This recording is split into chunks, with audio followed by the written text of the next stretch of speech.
குன்னூரில் பலாப்பழம் சீசனையொட்டி காட்டு யானைகள் மற்றும் கரடிகளின் நடமாட்டம் அதிகரித்துள்ளதால் வாகன ஓட்டிகள் கவனத்துடன் இருக்குமாறு வனத்துறை எச்சரித்துள்ளது.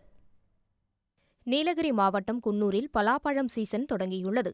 இதனால் பலாப்பழங்களை குறிவைத்து அடர்வனங்களில் இருந்து வெளியேறிய 12க்கும் மேற்பட்ட காட்டு யானைகள் குன்னூர் மலைப்பாதையில் முகாமிட்டுள்ளன. இந்த நிலையில் குன்னூரில் உள்ள KNR பகுதியில் சாலையோரம் இருந்த பலா மரத்தில் கரடி ஒன்று முகாமிட்டது. பலாப்பழங்களை ருசிக்க பலமுறை முயன்றும் அந்த கரடியால் முடியவில்லை. மரத்தின் உச்சியில் ஏறிய கரடி கீழே இறங்க முடியாமல் சிறிது நேரம் தவித்தது.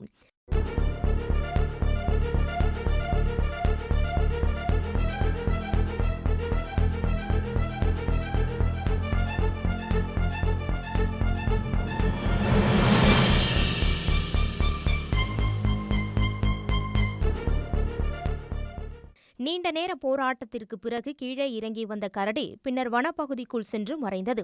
வனவிலங்குகள் நடமாட்டம் அதிகரித்துள்ளதால் வாகன ஓட்டிகள் கவனத்துடன் இருக்குமாறு வனத்துறை எச்சரித்துள்ளது.